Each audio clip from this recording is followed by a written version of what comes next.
morning, student. Today I will start exercise number 3 of chapter number 6, factors and multiples. Exercise number 3, question number 1. List the multiples of the following numbers, find the common multiples and write the LCM. ठीक है, यानी हमें क्या करना है, इसमें पहले multiples find करने हैं और उसके बाद यहाँ पे common multiples, find the common multiples की लिस्ट बनानी है, फिर कॉमन मल्टीपल्स फाइंड करना है एंड देन इसके बाद एलसीएम. तो सबसे first in our previous class we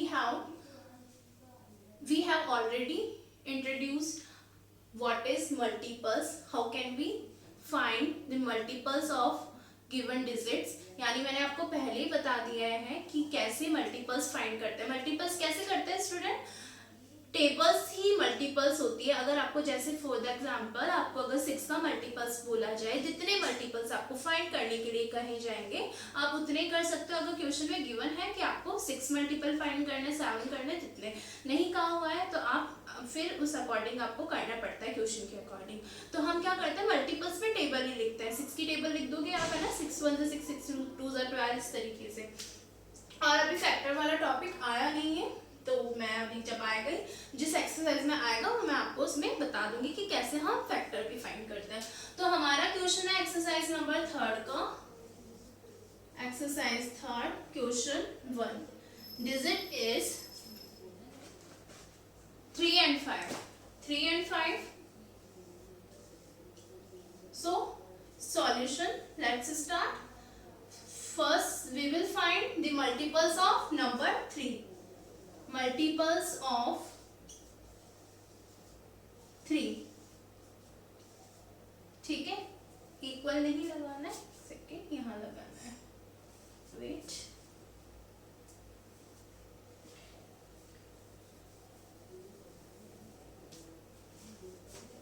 आपको क्या करना है, मल्टीपल्स ऑफ 3 देन इक्वल. अब मल्टीपल्स 3 के आपको फाइंड करने, कैसे करोगे, 3 की टेबल लिख दो. 3 1 3, 3 2 6, 3 3 9, 3 4 12.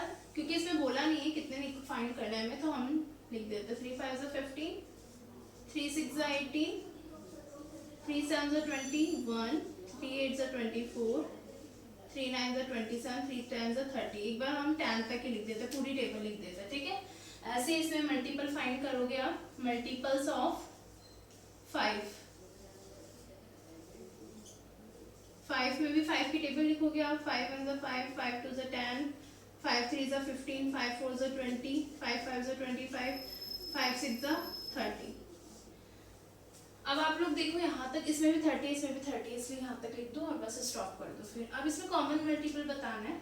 कॉमन मल्टीपल्स सबसे पहले क्या क्वेश्चन में है कि हमें मल्टीपल्स लिखने हैं. ये हमारे मल्टीपल्स हो गए 3 और 5 के. इसके बाद नेक्स्ट क्या कहा है, कॉमन मल्टीपल्स बताना है. कॉमन मल्टीपल्स का मतलब जो नंबर इसमें भी आए और इसमें भी आए. मल्टीपल्स की 3 में भी आए और मल्टीपल्स 5 में भी आए. मतलब 3 इसमें है, 3 मल्टीपल ऑफ 3 में 3 है, इसमें है नहीं. 5 में कैसे हो सकता है, तो स्मॉलेस्ट नंबर है. इसमें 6 है, देखो यहाँ पे 6 है क्या, कहीं नहीं.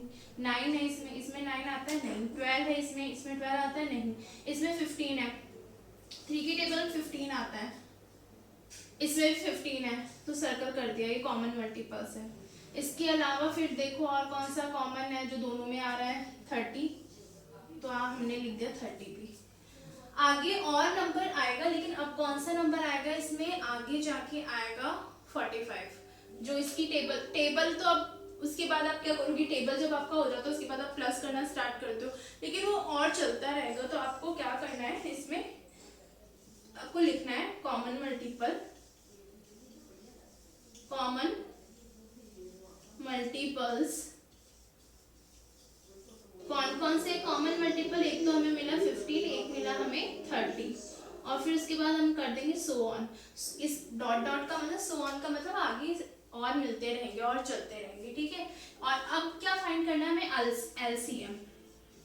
तो एलसीएम क्या होता है और कैसे फाइंड करते हैं. एलसीएम की फुल फॉर्म होती है lowest common multiple. Lowest common multiple, L से लोएस्ट, सी से कॉमन, एम से मल्टीपल. अब अब लोवेस्ट का मतलब अब क्या होता है, सबसे कम। कॉमन का मतलब जो दोनों में आ रहा है, और मल्टीपल का मतलब आपको पता है ये मल्टीपल ही फाइंड करने में, तो सबसे कम कॉमन मल्टीपल बताना है। सबसे कम कॉमन मल्टीपल का मतलब इसमें दो मल्टीपल है ना जो दोनों में आ रहे हैं। कॉमन का मतलब जो दोनों में आना चाहिए ऐसा नंबर, और सबसे छोटा इसमें से देख लो आप, सबसे छोटा कौन सा है, 15, तो एलसीएम क्या हो गया इसमें, 15 हो गया। समझ आ गया स्टूडेंट? सबसे पहले हमें मल्टीपल फाइंड करना होता है, फिर हमें common multiple. Common multiple find करने के लिए आप कैसे करते हो, देखते हो कि ऐसा कौन सा नंबर है जो दोनों में आ रहा है, ठीक है, वो हमारा कॉमन मल्टीपल हो जाएगा। और सबसे कॉमन मल्टीपल में भी सबसे स्मॉलेस्ट जो नंबर होगा वो एलसीएम हो जाएगा, ठीक है।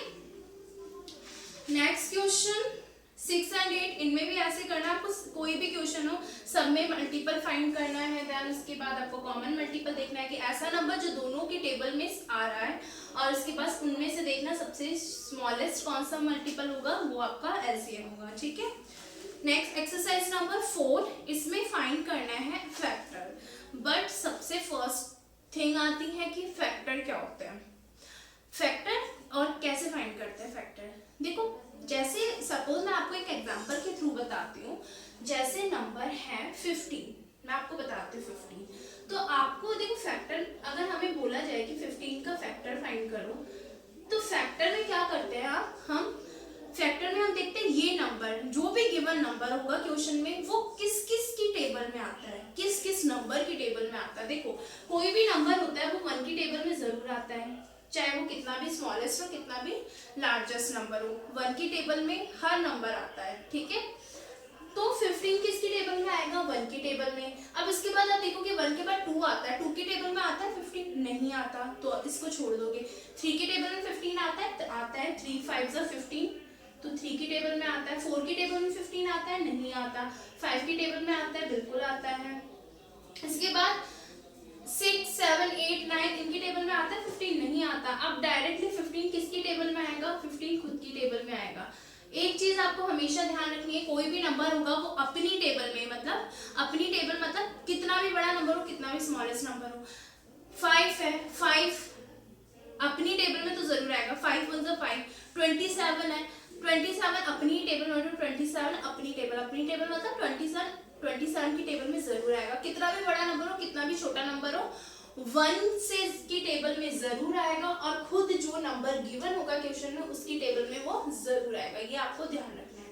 तो ये इस तरीके से क्या हो गए, फैक्टर फाइंड हो गए, ठीक है। तो फैक्टर में हम क्या करते हैं, मल्टीपल्स में हम टेबल लिखते हैं, फैक्टर में हम क्या करते हैं, फैक्टर में हम जैसे देखते हैं कि वो जो गिवन नंबर होता है वो किस किस नंबर की टेबल में आता है, ठीक है। ऐसे ही हम फैक्टर फाइंड करते हैं। अब इस क्वेश्चन में है एक्सरसाइज 4 में है question, express the numbers as its factor and list the factors. यानी हमें क्या करना है, फैक्टर की लिस्ट देखनी है आपको कि बनानी है।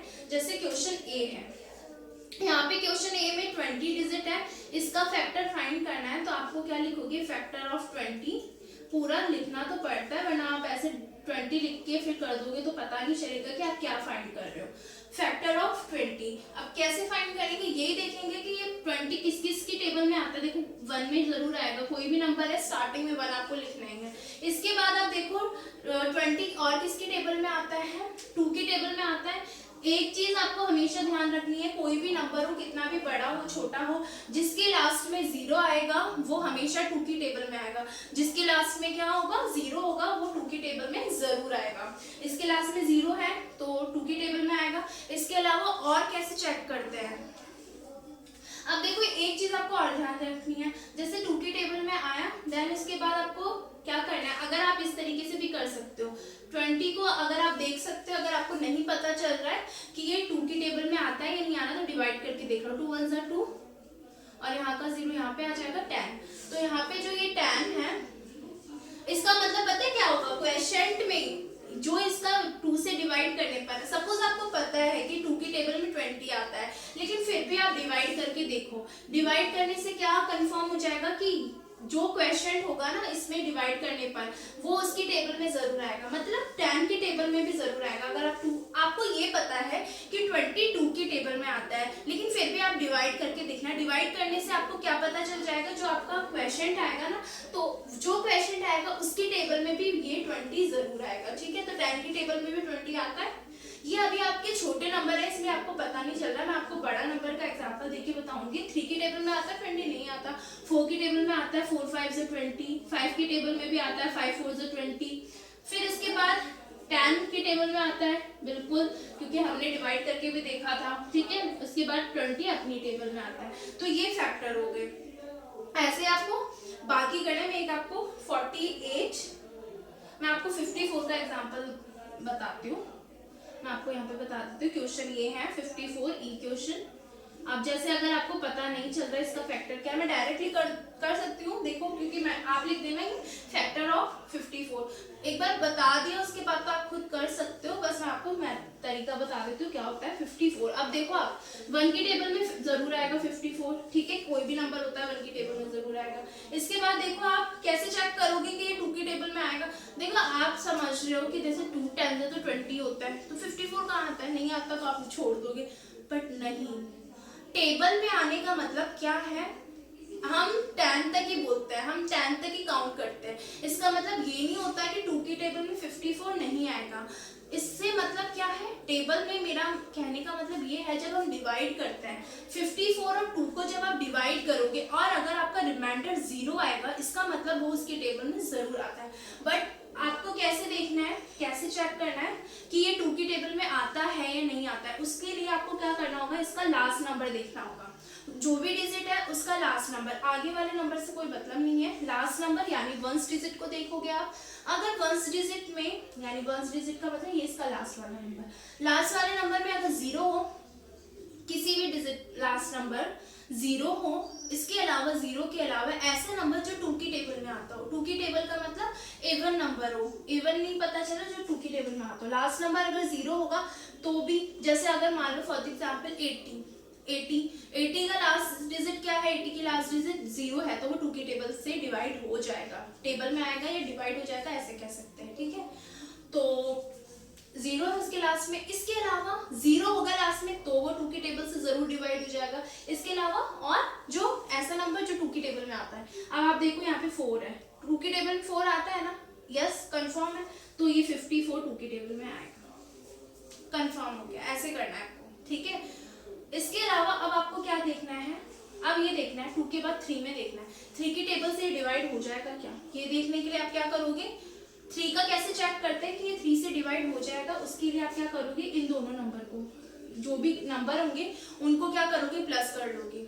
जैसे मैंने 5 और 4 को प्लस कर लिया, 5 और 4 को प्लस किया तो 9 आएगा। 5 और 4 कितने होते हैं, प्लस करने पर 9 होते हैं। प्लस करने पर जो आंसर आता है, अगर वो आंसर 3 की टेबल में आता है, मैंने इन दोनों नंबर को प्लस किया, 5 और 4 हो गए 9, 5 और 4 कितने हो गए 9। अब आप ये देखो, ये 9 नंबर 3 की टेबल में आता है, यस आता है। अगर वो आएगा प्लस करने पर जो आंसर आता है वो 3 की टेबल में आएगा, इट्स मीन ये पूरा नंबर 3 की टेबल से डिवाइड हो जाएगा। समझ आ गया। 2 का कैसे चेक करते हैं, 2 का देखने के लिए या तो अगर उसका किसी भी नंबर का लास्ट डिजिट 0 होता है, या ऐसा नंबर लास्ट नंबर जो 2 की टेबल में आता है तो वो 2 से डिवाइड हो जाएगा। 3 का चेक करने के लिए दोनों जितने भी डिजिट है उनको प्लस करो, प्लस करने पर अगर वो आंसर 3 की टेबल में आता है तो ये पूरा नंबर 3 से डिवाइड हो जाएगा। समझ आ गया। अब एक चीज मैं आपको और फिर भी कहती हूँ कि आप एक बार 54 को 2 से और 54 को 3 से और डिवाइड करके देख लेना। क्यों कर लेना, मैं आपको कंफर्मेशन के लिए नहीं कह रही हूँ, मैं आपको इसलिए कह रही हूँ क्योंकि आपको आगे पता चल जाएगा कि वो नंबर इसकी टेबल, जैसे अगर हम डिवाइड करते हैं 54 और 2 को, 2 2 जा 4, 2 7 जा 40। मेरा कहने का, आपको डिवाइड करवाने का मीन्स क्या था। अब इसका क्या क्वेश्चन है 27, तो 27 की टेबल में भी 54 आएगा, ठीक है, इसलिए डिवाइड करना पड़ता है। इस ऐसे ही आपको 54 आप 3 से डिवाइड करके देखो, 3 1 जा 3, 3 1 जा 3, एंड उसके बाद आप करोगे 3 8 जा 24। अब यहाँ पे मेरा इसको भी करवाने का मतलब क्या होगा कि 18 की टेबल में भी, बिकॉज बेटा आपको जो भी है आपको 18 की टेबल नहीं आती ना, तो इस तरीके से आप डिवाइड करके आपको कंफर्म हो जाएगा कि ये इसकी टेबल में भी जरूर आएंगे, 18 की टेबल में, 27 की टेबल में भी ये नंबर्स जरूर आएंगे, ठीक है। तो अब स्टार्ट हो जाते हैं। देन उसके बाद अब आप देखो 4 की टेबल में 54 आता है क्या, अरे अब ये देखो कि 54 4 की टेबल में 54 आता है क्या, 4 54 के लिए आप देखोगे, अगर आप 54 को 4 से डिवाइड करते हो तो यहाँ पे अगर आपको ऐसे नहीं, आप डिवाइड करके भी देख सकते हो, 4 1 4, 4 की टेबल में तो 14 आता ही नहीं है, तो कैंसिल हो जाएगा, 54 नहीं आएगा 4 की टेबल में, ठीक है। इसके अलावा आपको देखना है 5 में नहीं आता, 6 की टेबल 6 9 से 54 होता है, यस आता है। 7 की टेबल 54 नहीं आता है, 7 8 की टेबल में भी नहीं आता, 9 की टेबल में आता है, 9 6 54। देखो अब क्या होता है, देखो अगर आप 54 को 6 से डिवाइड करते हो, 54 को आप क्या करोगे 6 से डिवाइड करोगे, 6 9 54, तो आपको समझ आया। देखो जो भी किसी भी कम वाले नंबर को अगर आप डिवाइड करते हो और जहाँ पे क्वेश्चन आता है, मतलब वो उसकी टेबल में भी जरूर आएगा। जब आप 6 से डिवाइड कर रहे हो तो इसमें क्या 9 टाइम्स आया, तो ये 9 की टेबल में भी आ रहा है ना, ऐसे 2 में और 3 में भी था कि 2 से डिवाइड करने पर जो क्वेश्चन आया उसकी टेबल में भी जरूर आएगा। अब इसके अलावा हमने यहाँ पे करके देखा था, ये किसकी टेबल में आ रहा था, 18 के टेबल में, और लास्ट फिर उसके बाद 27 की टेबल में भी आएगा क्योंकि हमने डिवाइड करके देख लिया, देन 54 फिर अपनी ही टेबल में आएगा, ठीक है। तो बड़ी डिजिट का आपको इस तरीके से करना है। और अगर फिर भी आपको नहीं समझ आया, मैं आपको और नेक्स्ट क्लास में अच्छे से बता दूंगी। तो बेटा फाइंड कैसे इसी तरीके से करते हैं फैक्टर को। टेबल्स में आपको देखना होता है कि वो अगर कोई भी नंबर आपको देखना होता है कि वो पूरा उससे डिवाइड हो जाए क्या। So each student do question number, question B and question C, question B and C and of exercise number 3 and question B of exercise number 4, question B and question number K and L in your copy.